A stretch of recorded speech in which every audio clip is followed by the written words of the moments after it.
Bismillahirrahmanirrahim. Alhamdulillah, bersyukur kepada Allah kerana dengan limpahnya dapat kami membentangkan kajian kami di International Conference of Educational Research INSA 2020 yang bertajuk Model Hamalatul Quran Kurikulum Tahfiz Negara. Kurikulum Pendidikan Tahfiz Negara yang kami jenamakan sebagai My Quran. Kami, Kamarudin Abu Hassan, Muhammad Rizwan bin Abdul Rasib, Zuraida binti Baharin daripada Institut Pendidikan Guru Kampus Perempuan Melayu Melaka dan saya Dr. Zailah Zainuddin daripada Institut Pendidikan Guru Kampus Raja Melewah. Hamalatul Quran adalah merupakan VVIP Allah SWT di dunia. Ini berdasarkan hadis Nabi yang diriwayatkan Ibnu Majah. Sesungguhnya Allah memiliki kerabat-kerabatnya di kalangan manusia. Lalu sahabat bertanya, siapakah mereka ya Rasulullah? Lalu jawab baginda, mereka adalah ahli-ahli Al-Quran. Merekalah kerabat Allah dan orang-orang pilihannya. Justru siapa yang kami maksudkan dengan Hamalatul Quran? Dalam konteks kajian ini, kami mendefinisikan Hamalatul Quran sebagai orang-orang yang menghafaz seluruh Al-Quran di dalam dadanya dan memahami segala isi kandungannya. Profesor Siddiq Baba dalam bukunya Modal Insan Islami 2020 menyatakan bahawa sejarah telah membuktikan bagaimana satu ketika dahulu Andalusia maju dan berada di tahap pembangunan sains dan teknologi yang amat cemerlang. Mereka mempunyai kalangan ilmuwan dan saintis serta teknologi yang bukan sahaja unggul dalam bidang agama, ilmu-ilmu agama, tetapi terbilang dalam kekhususan ilmu-ilmu sains, perubatan, matematik, astrofizik sehingga Eropah melakukan proses pemindahan ilmu. Kekuatan utama modal insan pada zaman kegemilangan Islam adalah mereka merupakan pemikir dan saintis yang bukan sahaja arif dalam ilmu-ilmu nakliyah tetapi juga memiliki keahlian dan kepakaran dalam ilmu-ilmu akliyah. Bagi mencapai matlamat melahirkan insan seimbang dan harmoni bukanlah perkara yang mudah. Pembangunan modal insan memerlukan strategi yang holistik. Justru kami berpendapat kurikulum tahfiz di negara ini perlu dirangka dan dibangunkan semula. Bermula dari perkembangan awal kanak-kanak, sekolah menengah, sekolah rendah, sekolah menengah, institut pengajian sehinggalah ke laluan kerjaya. Justru model Hamalatul Quran ataupun akronimnya My Quran yang dibangunkan ini insya-Allah dapat dijadikan panduan dan rujukan sebagai satu sistem acuan pendidikan tahfiz negara ini bagi melahirkan para hufaz yang patuh kepada Allah, seimbang akademik dari aspek jasmani, emosi dan rohani, intelek dan sosial, jeris, seperti mana yang disebut dalam falsafah pendidikan kebangsaan selaras dengan Pelan Pembangunan Pendidikan Malaysia PPPM 2013-2025. Pada hari ini, kurikulum tahfiz dalam sistem pendidikan negara adalah tidak seragam, termasuk dari aspek pedagogi dan aspek pendekatan, strategi, kaedah, teknik dan aktiviti pengajaran pembelajaran dalam bilik darjah. Menurut Nur Hisham Maknawi 2015, pelaksanaan sekolah tahfiz di negara ini dijalankan secara terpisah menggunakan kurikulum yang pelbagai sama ada di sekolah kerajaan maupun di sekolah swasta ataupun persendirian ataupun di sekolah pondok. Sebagai contoh, terdapat institusi yang menawarkan program hafazan dan hafalan Al-Quran semata-mata di taska, tadika, sekolah rendah, sekolah menengah, diploma ataupun ijazah.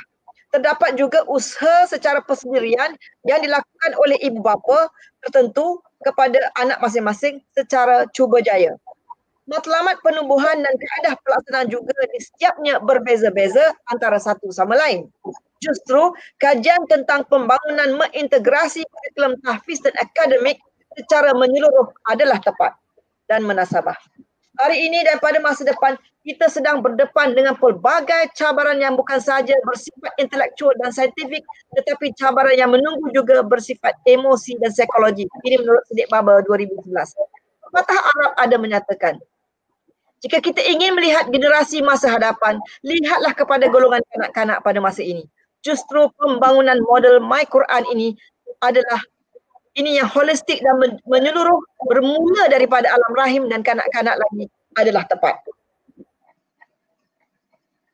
Empat rujukan utama sumber dalam membentuk My Quran adalah pertama, falsafah pendidikan kebangsaan dan falsafah pendidikan Islam, Pelan Pembangunan Pendidikan 2013-2025, kurikulum tahfiz dan kurikulum akademik KPM. Kami juga merujuk kepada Profesor Datuk Dr. Siri Baba selaku pengasas kepada pendidikan ulul albab. Justru tujuan kajian ini adalah untuk membangunkan dan mereka bentuk satu model pembangunan kurikulum tahfiz negara dan dinilai oleh pakar pembangunan model. Kajian ini diharapkan memberi impak dan signifikan kepada bahagian pendidikan kurikulum, bahagian pendidikan Islam dalam melahirkan hufaz dan juga ahli profesional yang hufaz di negara kita. Maka objektif kajian ini adalah untuk mereka bentuk kandungan model Hamalatul Quran, kurikulum pendidikan tahfiz negara, My Quran yang merangkumi aspek-aspek kurikulum dan akademik. Persoalan kajian adalah apakah kandungan reka bentuk model Hamalatul Quran, kurikulum pendidikan tahfiz negara, My Quran yang merangkumi aspek kurikulum dan akademik. Terusnya saya serah kepada rakan saya, Dr. Kamarudin. Silakan. Terima kasih Dr. Zaila dan juga Ustaz Ridwan Rashid. Dalam metodologi Al-Quran, kami akan menyentuh kepada 4 perkara, iaitu kerangka kajian, reka bentuk kajian, kaedah dan juga responden kajian. Dari segi analisis dokumen, kami gunakan merujuk kepada kurikulum bersepadu tahfiz yang dikeluarkan oleh Kementerian Pendidikan Malaysia dan juga Persendian dan juga Sekolah Penduduk. Kami juga merujuk kurikulum ulul albab. Dari segi kaedah kajian ini adalah menggunakan kualitatif, mendefinisikan dan mengistilahkan 3 komponen utama, iaitu pendidikan sepanjang hayat, kurikulum hufaz dan juga kurikulum akademik. Responden kami terdiri pada mereka yang terlibat daripada aspek bidang-bidang kurikulum, iaitu pegawai JAKIM, bahagian pendidikan Islam, BPI, Majlis Agama Islam Negeri, pengetua SMKA, kurikulum dini dan juga pengetua imtiaz, pengetua MRSM Ulul Albab dan juga mahat-mahat dan seterusnya, pelajar dan guru-guru tahfiz. Seterusnya, dari segi instrumen kami menggunakan 2 jenis instrumen, iaitu senarai semak yang mengandungi profil, kandungan dan kurikulum dan juga kurikulum hafiz, kurikulum akademik dan seterusnya. Kami menggunakan satu lagi borang, iaitu instrumen temu bual, iaitu nak menilai penilaian model. Dalam kerangka kajian kami, kalau diteliti, inilah jantung pada kajian Hamalatul Quran, mengandungi 3 komponen. Pertama, tentang pendidikan sepanjang ayat. Kedua, melibatkan kurikulum Al-Quran, kurikulum tahfiz, dan yang ketiga ialah kurikulum akademik. Dari segi aspek pendidikan sepanjang hayat, kita lihat kepada pertama, apabila di alam rahim ibu lagi, iaitu 9 bulan 10 hari, ibu-ibu yang mengandung, yang akan melahirkan zuriat, mestilah sentiasa membaca Al-Quran dan memperdengarkan Al-Quran supaya urat dan saraf dan darahnya akan mengalir kepada janin di dalam perut ibu. Seterusnya di peringkat ini kanak-kanak atau bayi ini dah diresapkan dengan budaya Al-Quran. Seterusnya dari segi aspek taska, iaitu seterusnya daripada pendidikan tak formal, iaitu 1 hingga 3 tahun mereka pembesaran. Mereka telah diperdengarkan dengan ayat-ayat Al-Quran, iaitu di rumah, di dalam kereta, di luar dan sebagainya, supaya mereka faham apa-apa yang terkandung dalam Al-Quran. Seterusnya peringkat taska, iaitu 4, 5 hingga tahun, dan juga peringkat tadika 5 hingga 6 tahun. Mereka diperkenalkan dengan kenal huruf, sebutan dan bacaan secara fonik. Seterusnya pada peringkat sekolah rendah, iaitu tahap 1, berumur antara 7 hingga 9 tahun.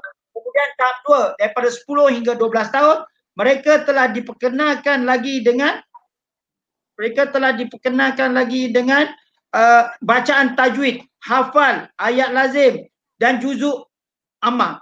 Iaitu mereka yang peringkat sekolah rendah ni, sekurang-kurang mereka telah mengkhatam Al-Quran. Maka kita akan melahirkan lebih ramai kanak-kanak yang sebelum masuk ke sekolah menengah sudah khatam Al-Quran. Mereka yang dari sekolah agama pula, mereka diminta menghafaz juzuk yang terakhir, iaitu juzuk 30. dan seterusnya diberikan dengan subjek akademik, subjek-subjek yang ditawarkan di sekolah rendah.